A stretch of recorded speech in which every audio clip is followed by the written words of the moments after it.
Hello दोस्तों। कैसे हैं आप सब लोग। सिविल सर्विसेज हब पर एक बार फिर से आपका स्वागत है।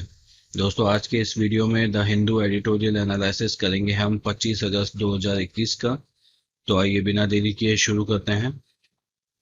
दोस्तों, आज के डाटा पॉइंट में जो बात डिस्कस की गई है वो जजेस की वैकेंसीज को लेकर की गई है। हाई कोर्ट में जो जजेस की वैकेंसीज हैं और उसके कारण जो केसेस की पेंडेंसी है वो लगातार ही बढ़ती जा रही है, इंक्रीज होती जा रही है। तो उसी को लेकर इसमें बात की गई है कि जो वैकेंसीज हैं हाई कोर्ट में वो लगातार बढ़ती जा रही हैं और लगभग जो 10 पोस्ट हाई कोर्ट में सैंक्शन होती हैं उसमें से 4 जो पोस्ट हैं वो वैकेंट हैं। सभी हाई कोर्ट का एक्यूमुलेटिव डाटा ये यहाँ पर प्रस्तुत किया गया है, तो उसी के हिसाब से बात की गई है। और ओवरऑल जो 41% केसेस हैं हाई कोर्ट में उनको 5 साल से ज़्यादा का ड्यूरेशन हो गया है और जो जजमेंट है वो भी यहाँ पर डिलेड होता नजर आ रहा है। इसकी वजह से क्योंकि जजेस का जो नंबर है वो काफ़ी कम है हाई कोर्ट में, और उसी के कारण जो वैकेंसी है वो बहुत ही लंबे समय तक जो वैकेंसी है खाली रहती है। और उसी की वजह से जो केसेस की पेंडेंसी है वो भी काफ़ी ज़्यादा बढ़ती जा रही है। तो 41% आप देखेंगे जो केसेस हैं वो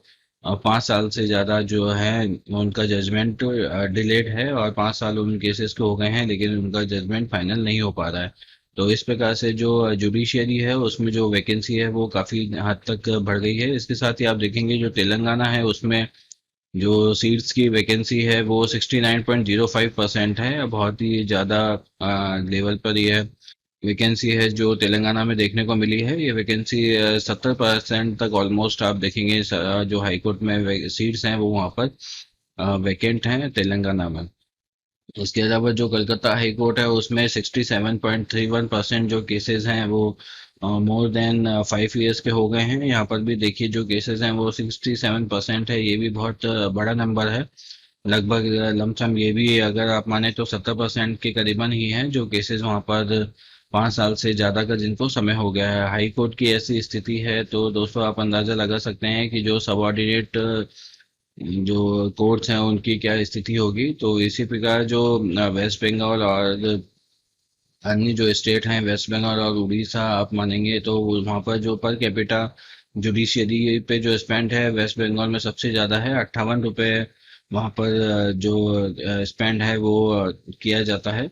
और एक हाई कोर्ट जज के द्वारा जो 26 लाख लोगों को जो जुडिशरी फैसिलिटी है वो प्रोवाइड की जाती है। तो इस प्रकार से जो पर कैपिटा जो इस एक्सपेंडिचर है वो सबसे लो है वहाँ वेस्ट बंगाल में, और उसके साथ ही 26 लाख जो लोगों हैं उनके द्वारा उनको एक जज के द्वारा हैंडल किया जाता है। एक रेशियो जो पॉपुलेशन के हिसाब से जजेस का जो है वो यहाँ पर दिखाया गया है। इसके साथ ही जो अनफिल्ड पोस्ट हैं वो सबसे ज़्यादा आप देखेंगे जो तेलंगाना में काफ़ी ज़्यादा हैं। उसके बाद में आप कलकत्ता में भी देखेंगे तो काफ़ी हैं, राजस्थान हाईकोर्ट में भी काफ़ी हैं।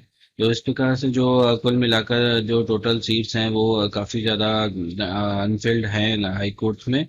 इसके अलावा जो अंडर ट्रायल्स हैं वो अंडर ट्रायल्स भी काफ़ी ज़्यादा पेंडेंसी आपको यहाँ पर देखने को मिलेगी। जो प्रोग्रेस है आप देखेंगे कि किस प्रकार से कन्विक्स यहाँ पर हुआ है, और यहाँ पर पेंडेंसीज जो अंडर ट्रायल की दिखाई गई है वो 3.28 लाख है, और कन्विक्स हैं वो 1.4 लाख के समथिंग ही यहाँ पर दिखाए गए हैं। तो इसी प्रकार से आप देखेंगे इसके साथ ही 5 साल से कम 5 साल से ज़्यादा जो केसेस की पेंडेंसी है जिनको लॉन्ग टर्म हो गया है, 5 मोर देन 5 ईयर्स जिन केसेस को हो गए हैं उन केसेस का नंबर भी यहाँ पर बहुत ज़्यादा है। आप देखेंगे इस ग्राफ के तौर पे तो लॉन्ग टर्म जो पेंडेंसी है वो यहाँ पर आप देखेंगे कि जो नंबर यहाँ पर दे रखा है और पेंडेंसी यहाँ पर दे रखी है। तो उड़ीसा है वहाँ पर पेंडेंसी बहुत ज़्यादा है, तेलंगाना में ज़्यादा है, कलकत्ता में ज़्यादा है, मद्रास में और राजस्थान में इलाहाबाद में। तो लमसम लमसम जो मशहूर जो हाई कोर्ट हैं, जो अच्छे हाई कोर्ट हैं देश के, उन उन अच्छे हाई कोर्ट्स में ही यही प्रॉब्लम देखने को मिल रही है। इसके साथ ही जो स्पेंडिंग है जुडिशरी में वो स्पेंडिंग भी काफ़ी लो यहाँ पर देखने को मिलती है। वेस्ट बंगाल में आप देखेंगे काफ़ी लो है, उड़ीसा में आप देखेंगे काफ़ी लो है। तो इस प्रकार से आप देखेंगे कि उड़ीसा में तो सॉरी वेस्ट बंगाल में तो सिर्फ 58 रुपीज़ यहाँ पर एक पर कैपिटा जो जुडिशरी पे स्पेंड है वो किया जाता है। तो इस प्रकार का जो डिसीजन है वो अभी हाई कोर्ट के लिए जो सुप्रीम कोर्ट का जो कॉलेजियम है जो इनकी वैकेंसीज फिल करता है उसको सोचना चाहिए और इस प्रकार का डिसीजन देखना जाता है कि हाई कोर्ट्स के सीट्स के ऊपर काफ़ी ध्यान स्टेट्स के द्वारा भी नहीं दिया जाता है, तो स्टेट्स को भी चाहिए कि इनके ऊपर थोड़ा ध्यान दिया जाए।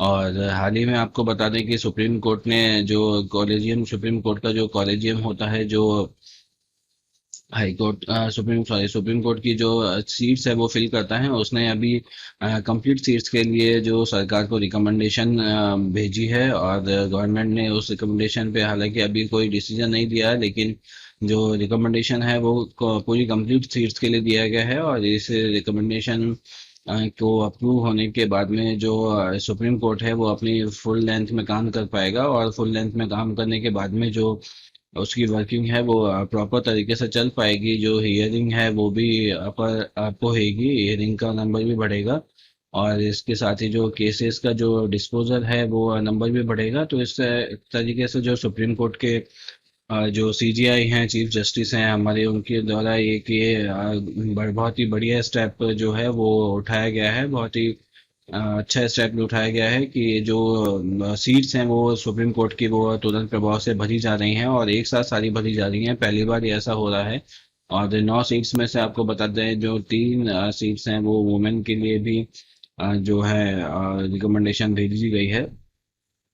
तो इस प्रकार से जैसे सुप्रीम कोर्ट में इस प्रकार के डिसीजन लिए गए हैं, उसी प्रकार से हाई कोर्ट में भी इसी प्रकार के डिसीजन लिए जाने चाहिए और स्टेट गवर्नमेंट को भी चाहिए कि वो इसी प्रकार की जो रिकमेंडेशन है वो अपने लेवल पर भी भेजे और कहे कि भाई जो हमारे स्टेट में इतनी सीट्स जो है वो वैकेंट हैं, उन सीट्स को हमें जल्दी से फिल करना है, तो आप नेसेसरी स्टेप उठाइए। तो इस प्रकार से जो स्टेट गवर्नमेंट है वो भी अपनी तरफ से एफर्ट लगाकर इन सीट्स को भर सकती है और स्टेट्स के द्वारा जो एफर्ट हैं वो प्रॉपर तरीके से नहीं लगाए जाते हैं, इसी की वजह से जो ये सीट्स हैं काफ़ी बड़े लेवल पर पेंडिंग है। तो आप देखेंगे 10 में से 4 सीट जो है वो यहाँ पे पेंडिंग बताई जा रही है और जो ओवरऑल केसेस हैं वो 41% हैं जिन्हें 5 वर्ष से ज़्यादा का समय हो गया है। तो इसीलिए इसमें जो बात की गई है कि वैकेंट सीट्स होने के कारण जो जस्टिस है वो भी यहाँ में डिले हो जाता है।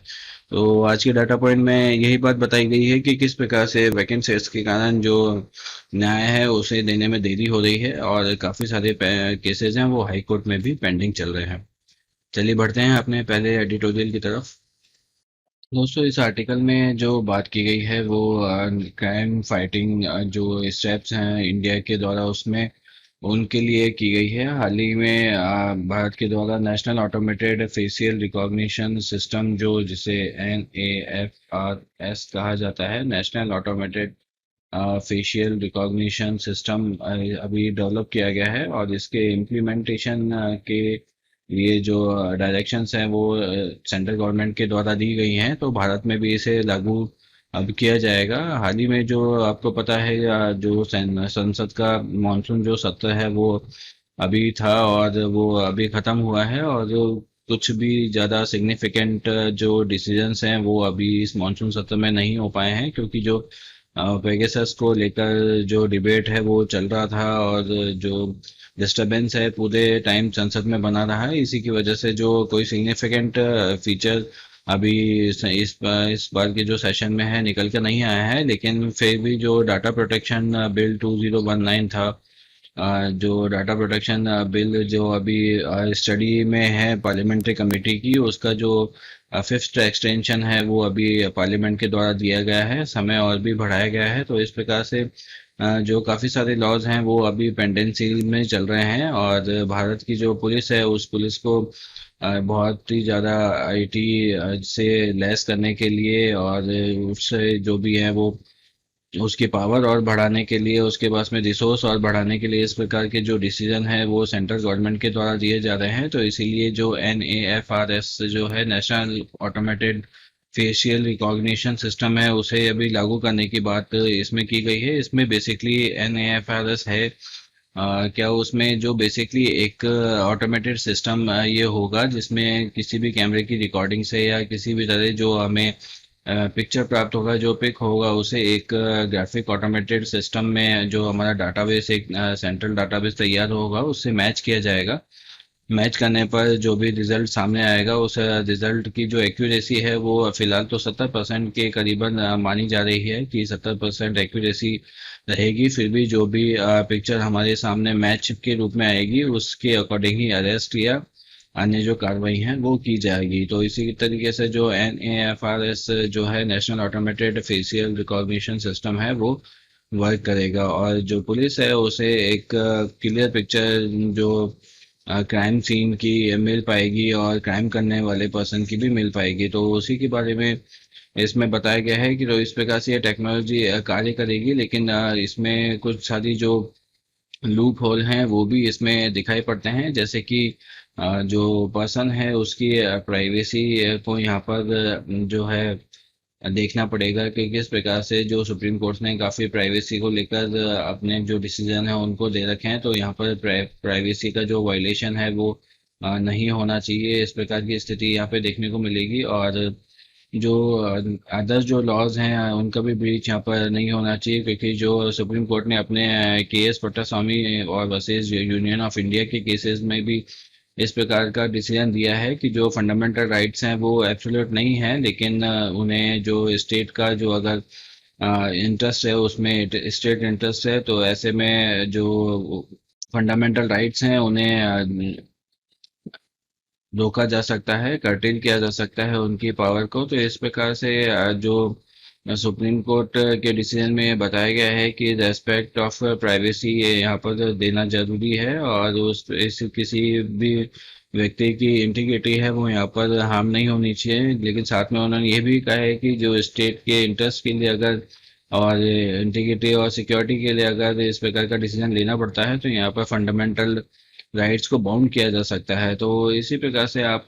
देखेंगे कि जो इस प्रकार का डिसीजन अगर गवर्नमेंट के द्वारा अगर लिया जाता है, तो इस प्रकार के जो राइट्स का वॉल्यूशन है वो वहाँ पर हो सकता है। और किसी भी प्रकार की असेंबली या किसी भी प्रकार के जो वार्तालाप हम बाहर ओपन करते हैं, ओपन में करते हैं, तो उसे भी इसमें नुकसान पहुंच सकता है। तो इसी को लेकर इसमें चर्चा की गई है कि किस प्रकार से जो ये हमारे पास में एक सिस्टम डेवलप करने की बात हो गई है, जिससे ही इससे जो क्राइम है उसको जल्दी सॉर्ट आउट करने में हेल्प तो मिलेगी। लेकिन हेल्प होने के साथ साथ इसमें जो टेक्निकल प्रॉब्लम है वो भी इसमें साथ में दिखाई पड़ती हैं, क्योंकि ये टेक्निकल प्रॉब्लम्स हैं जो भविष्य में आएंगी। और इस लॉ के इम्प्लीमेंटेशन होने के साथ में ही जो सुप्रीम कोर्ट या हाई कोर्ट में जो फंडामेंटल राइट्स को लेकर जो PIL लगाई जाती हैं, वो हर हर जो सभी लॉज होते हैं उनको लेकर लगाई जाती है। तो कुछ ना कुछ लूप होल इसमें लग जाता है। तो अगर हम किसी अच्छी चीज को सोचकर अगर इस लॉ को इम्प्लीमेंट करना चाहते हैं, तो इसे हमें प्रॉपर तरीके से करना पड़ेगा और एक स्ट्रॉन्ग लॉ इसमें लगाना पड़ेगा। और जो इम्पैक्ट है राइट्स के ऊपर, आइडेंटिटी के ऊपर, वो सारा इसमें देखना पड़ेगा कि किस प्रकार से ये लॉज जो हैं वो सारे इंटैक्ट रहें और किसी भी प्रकार की प्रॉब्लम यहाँ पर नहीं हो। हालांकि जो स्टेट है उस स्टेट ने सेंट्रल गवर्नमेंट ने रूल्स इसी प्रकार से फॉर्म किए हैं कि वो हमेशा सुरक्षित ही रहती है, उसके पास में पावर जो है वो ज़्यादा रहती है, जबकि वो चाहे से वो अनलॉफुल एक्टिविटीज़ प्रिवेंशन एक्ट हो या किसी भी प्रकार का जो IT जो रूल्स हैं, उसी में भी इसी प्रकार की बात की गई है कि जो सेंट्रल गवर्नमेंट है वो किसी भी प्रकार का डाटा हमेशा कलेक्ट कर सकती है। और उन्होंने हमेशा जो सो कॉल्ड जो स्टेट की इंटीग्रिटी और इस प्रकार की जो बात होती है उसको हर लॉ के अंदर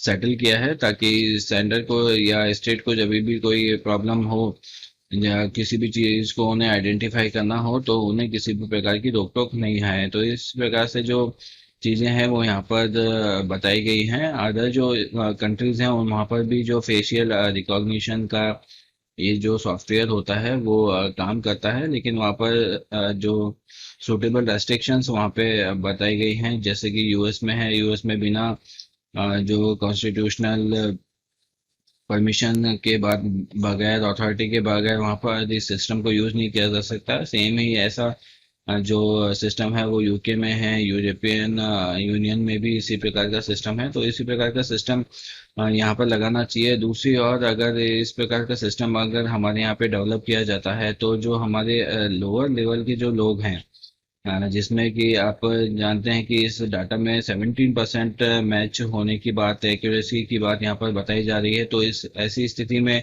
अगर जो मैच है उसे डाटा को मैनिपुलेट करके किसी भी नीचे तबके के लोगों को अगर यहाँ पर सताया जाए या उनको इसमें इन्वॉल्व करने की कोशिश की जाए तो वो भी आसानी से की जा सकती है। और ऐसी स्थिति में जो जस्टिस है वो प्रॉपर तरीके से जो गरीबों का है वो नहीं मिल पाएगा। तो इसी के कारण जो इस स्थिति से निपटने के लिए ये बहुत ज़रूरी है कि सेंटर एक प्योर माइंड से और प्योर तरीके से इस डाटा को फ्रेम करे और इस लॉ को फ्रेम करे, ताकि किसी भी प्रकार का लूप होल है वो इसमें ना रहने पाए और किसी भी प्रकार के पर्सन को है वो प्रॉब्लम इससे ना फेस करने को पड़े, चाहे वो अपर लेवल का हो चाहे वो लोअर लेवल का हो। तो इसी प्रकार से जो इस लॉ के बारे में ये बात की गई है और NFRS किस प्रकार से काम करेगा वो इसमें आपको बताया गया है। ऑटोमेटेड एक किसी सिस्टम होगा और इसमें जो डायरेक्शंस हैं वो डायरेक्शंस एकदम क्लियर इसी तरीके से दी गई हैं कि जो पावर जो पुलिस के पास में होगी वो power whole and sole power होगी और इसे इसी प्रकार से इम्प्लीमेंट किया जाएगा कि इससे जो डाटा हम कलेक्ट करेंगे उस डाटा को एक प्रूफ के रूप में माना जाएगा और उस प्रूफ को जस्टिफाई करने की जरूरत पुलिस को नहीं पड़ेगी। तो इसी के कारण ये बहुत ही क्रूशियल हो जाएगा कि इस लॉ को जो इम्प्लीमेंट हम लोग करना चाहते हैं उस इम्प्लीमेंटेशन में कोई इस प्रकार का प्रॉब्लम नहीं हो और इस प्रकार की स्थिति नहीं देखने को मिले कि जो लोअर तबके के जो लोग हैं, जो माइनॉरिटीज हमारे यहाँ पर हैं, उन्हें किसी भी प्रकार की जो प्रॉब्लम है वो देखने को मिल रही है। तो इसी इसी लॉ के बारे में यही सारा डिस्कशन इस आर्टिकल में किया गया है कि किस प्रकार से ये लॉ जो है करेगा और इसकी जो टेक्नोलॉजी में क्या क्या लूप होल्स हैं और गवर्नमेंट को किस डायरेक्शन में इसमें कवर करना चाहिए, तो उसी को लेकर सजेशन यहाँ पर दिए गए हैं। चलिए बढ़ते हैं अगले आर्टिकल की तरफ। दोस्तों इस आर्टिकल में आप देखेंगे कि अभी जो सेंसस है वो हमारा जो जनगणना है वो जनगणना अभी होने वाली है। उस जनगणना को लेकर यहाँ पे बात की गई है कि जो जातीय जनगणना है वो जातीय जनगणना यहाँ पर कराई जानी चाहिए। हाल ही में काफ़ी सारे स्टेट्स के द्वारा ऐसी जो डिमांड है वो की जा रही है कि जो जातीय जनगणना होनी चाहिए, लेकिन अभी सेंट्रल गवर्नमेंट ने और प्रधानमंत्री ने इसके ऊपर अभी अपना कोई डिसीजन नहीं दिया है कि किस प्रकार से जातीय जनगणना की जाएगी। पूर्व में जो बिहार के चीफ मिनिस्टर हैं नीतीश कुमार, उन्होंने अपने स्टेट की 10 पॉलिटिकल पार्टीज के डेलीगेशन के साथ में प्रधानमंत्री से मुलाकात की थी, लेकिन प्रधानमंत्री ने अभी इसके ऊपर कोई अपना डिसीजन नहीं दिया है कि किस प्रकार से जो ये सेंसस है वो कंडक्ट किया जाएगा, जो कास्ट सेंसस है वो कंडक्ट किया जाएगा या किया भी नहीं जाएगा। तो इस प्रकार से कोई अभी अनाउंसमेंट है वो नहीं की गई है। तो उसी को लेकर इसमें बात की गई है। लास्ट में अब जातीय जनगणना हुई थी वो 1931 में कॉलोनियल रूल में हुई थी,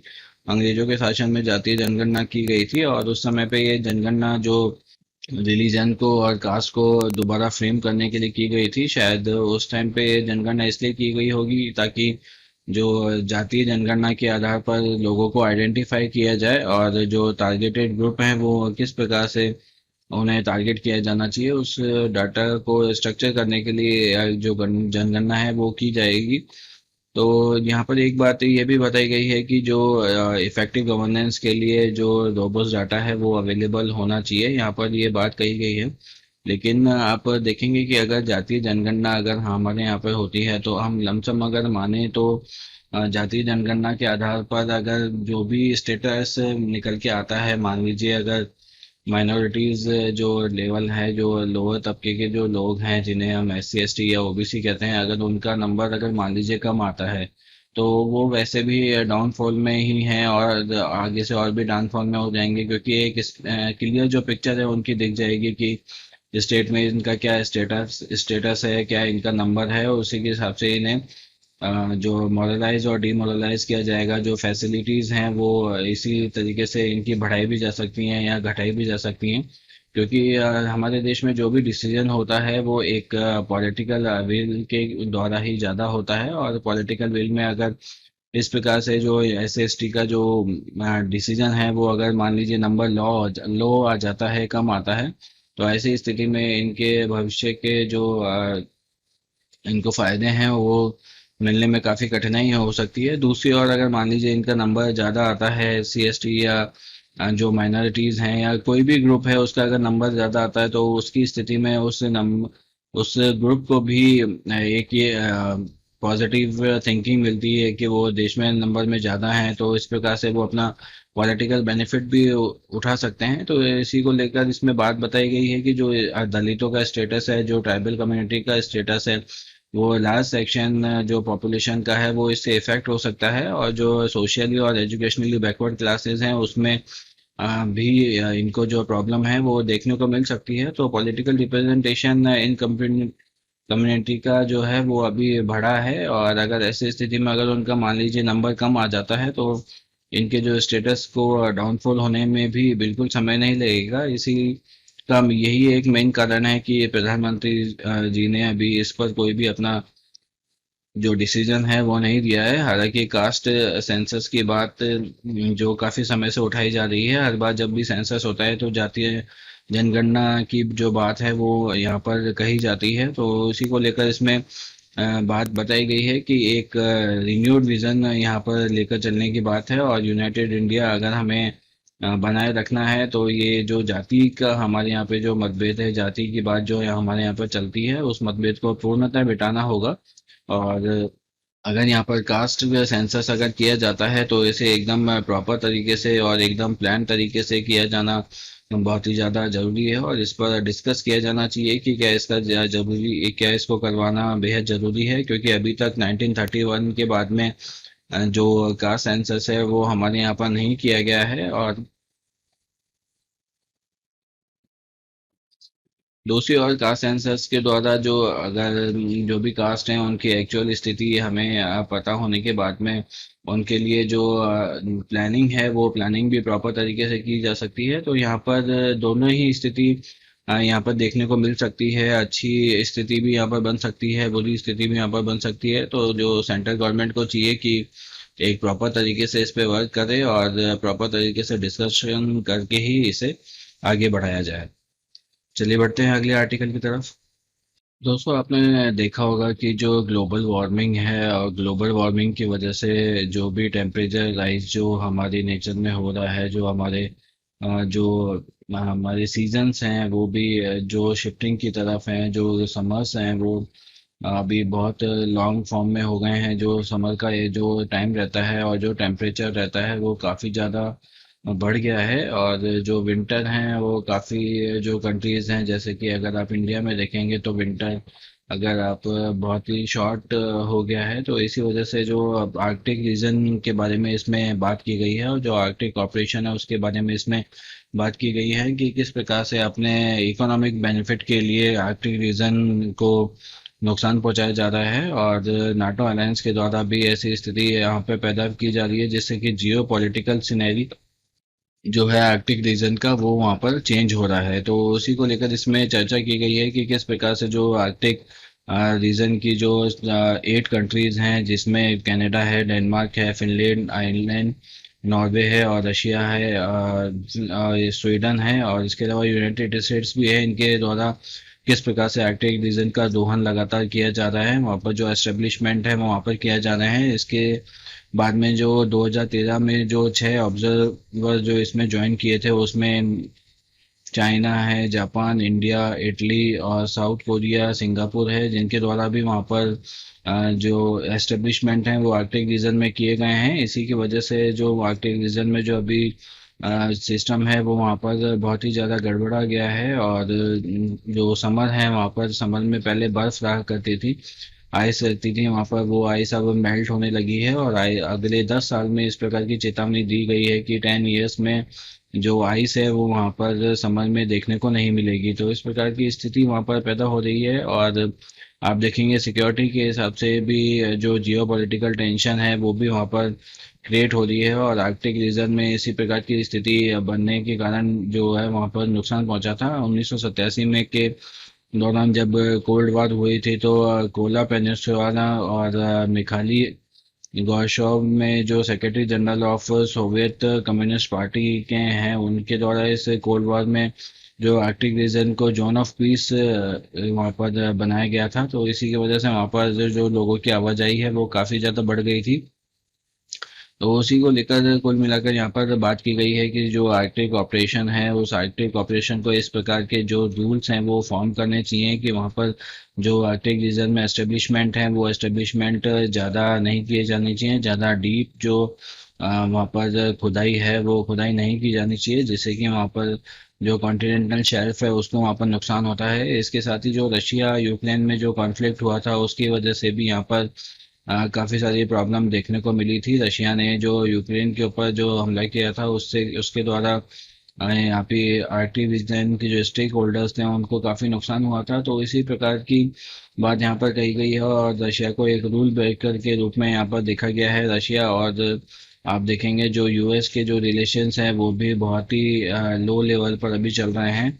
उनकी उनकी बातचीत भी अभी यहाँ पर जॉन बाइडेन जो नए वहाँ के राष्ट्रपति हैं उनके द्वारा वहाँ पर चलाई गई है। इकोनॉमिक अगर डायमेंशन में अगर हम देखेंगे तो ये एक आर्कटिक रीजन के द्वारा वेकअप कॉल की तरह हमें लेना चाहिए। इससे पहले भी वहाँ पर इस प्रकार की स्थिति बन चुकी है, और आर्कटिक रीजन के द्वारा ये सेल्फ जो डायरेक्शन है वो हमें दी गई थी कि इस प्रकार की जो स्थिति है वहाँ पर नहीं होनी चाहिए। वाइल्ड लाइफ भी जो वहाँ पर अवेलेबल है आर्कटिक रीजन में उसको भी इसकी वजह से काफ़ी नुकसान हो रहा है। तो कुल मिलाकर अगर हम देखेंगे तो ये सारी जो प्रॉब्लम है वो क्लाइमेट चेंज की वजह से ही हमारे यहाँ पर हो रही है, और जो international military council on climate and security है उसके द्वारा इस प्रकार की वार्निंग है वो जारी की जा चुकी है, और आगे भी इन्हें इस प्रकार की वार्निंग देते रहना चाहिए कि आर्कटिक रीजन में इस प्रकार का जो प्रॉब्लम है वो नहीं होना चाहिए। नहीं तो वहाँ पर जो आइस है वो काफ़ी ज़्यादा मेल्ट होकर जो सीज में जाती हैं और सी का लेवल बढ़ेगा, तो जो चक्रवात हैं साइक्लोन्स हैं उनका लेवल भी बढ़ेगा। तो उसी के बाद इसी के कारण जो जियो पॉलिटिक्स और स्ट्रेटजिक जो वहाँ पर स्टेबिलिटी है वो लाने की यहाँ पर ज़रूरी है। और जियो पॉलिटिक्स जो वहाँ पर आर्कटिक रीजन की है उसमें सुधार करके आर्कटिक रीजन का जो मेन जो सिनेरियो है उसे एज इट इज़ इंटैक्ट रखकर जो वहाँ पर इस प्रकार जो प्रॉब्लम्स हैं वो वहाँ पर नहीं की जानी चाहिए। क्योंकि चाइना को आप देखेंगे, चाइना जब से ऑब्जर्वर बना है वो वहाँ पर अपने एस्टेब्लिशमेंट लगातार क्रिएट करता जा रहा है और आर्कटिक रीजन को नुकसान पहुँचाता जा रहा है। क्योंकि जो मलाक्का स्ट्रेट और जो चाइना सी के द्वारा जो उसका आवाजाही है वो उसे काफ़ी ज़्यादा प्रॉब्लमेटिक लगता है। इसके बनस्पत जो आर्कटिक रीजन से अगर घूमकर वो रशिया जाएं और वहाँ पर अपना जो एस्टेब्लिशमेंट क्रिएट करके अगर वो रशिया अपना जो शिप जो भी उनका मालवाहक शिप होता है उसे वहाँ पर पहुँचाए तो वो ज़्यादा उनको इजी रहता है। हालांकि ये जो रूट है वो लंबा है लेकिन प्रॉब्लम्स इसमें नहीं है, तो इसी वजह से चाइना का मेन कंसर्न भी उसकी तरफ से लगा हुआ है। तो इसी प्रकार से जो जियो पॉलिटिक्स है वो अभी काफ़ी ज़्यादा आर्कटिक रीजन के इर्द गिर्द घूम रही है। सभी कंट्रीज जो मेजर कंट्रीज हैं वो आर्कटिक रीजन को यूज़ करके अपना जो इकोनॉमिक बेनिफिट है वो वहाँ पर लेना चाहते हैं। तो इसी को लेकर इसमें बात बताई गई है कि क्लाइमेट चेंज जो है वो आर्कटिक ऑपरेशन के लिए एक कैटलिस्ट होना चाहिए, और इसके वर्किंग को सुधार कर आर्कटिक रीजन में जो इस प्रकार की स्थिति है उसे बनने से रोका जाना चाहिए। चलिए बढ़ते हैं अगले आर्टिकल की तरफ। दोस्तों इस आर्टिकल में जो बात की गई है वो हमारे देश में जो सीरो सर्वे होते हैं उनको लेकर बात की गई है कि जो सीरो सर्वे हैं उसमें जो सैंपल एक तो कलेक्ट किया जाता है वो बहुत ही लो लेवल पर कलेक्ट किए जाते हैं। एक सिटी में आज कम से कम जो 5000 सैंपल्स लिए जाते हैं उनके ऊपर खर्चा जो होता है वो कम से कम 25 लाख रुपए का हो जाता है। जो सीरो सर्वे का जो ये प्रोसेस है वो किया जाना बेनिफिशियल नहीं है। बेनिफिशियल इसलिए नहीं है क्योंकि जो कम सैंपल्स हैं उन्हें सीरोलॉजिकल उनका टेस्ट करने के लिए जो खर्चा है वो बहुत ही ज़्यादा हो जाता है। तो इसी वजह से सीरो सर्वे है वो एक बहुत ही बढ़िया ऑप्शन हो सकता है कि एक बेटर जो कम्युनिटी है एक स्टेबल जो कम्युनिटी है उस कम्युनिटी में हमें जो हर्ड इम्यूनिटी का जो तरीका है, हर्ड इम्यूनिटी का जो लेवल है वो पता करने में एक इससे मदद मिलती है कि किस प्रकार की जो एंटीबॉडी हैं वो अभी पब्लिक में अवेलेबल हैं, कितने लेवल पर अवेलेबल है। लेकिन जो सीरो सर्वे का जो खर्चा है वो बहुत ही ज़्यादा है, और अभी पेंडेमिक के स्थिति में जब हमारे कंट्री की जो हालत है वो फाइनेंशियली काफ़ी ज़्यादा ख़राब है, तो ऐसी स्थिति में इस प्रकार के सर्वे को कंडक्ट करवाना काफ़ी नुकसान देता है। और सर्वे के बेनिफिट्स काफ़ी सारे हैं। जो हर्ड इम्यूनिटी है उसकी जो इसमें जांच है वो की जाती है, लेकिन सीरो सर्वे करने के बाद में अगर जो पहले से ही इन्फेक्टेड जो लोग हैं उनका फर्दर टेस्ट किया जाना भी आवश्यक है, और फर्दर टेस्ट किए जाने में आरटीपीसीआर टेस्ट भी किया जा सकता है और रैपिड एंटीजन टेस्ट भी किया जा सकता है, जिससे कि वो लोगों का जो आइडेंटिफिकेशन है वो प्रॉपर तरीके से हो सके, और भविष्य में उनको अगर कोविड होने की संभावना है तो संभावना से उन्हें अवगत कराया जाए।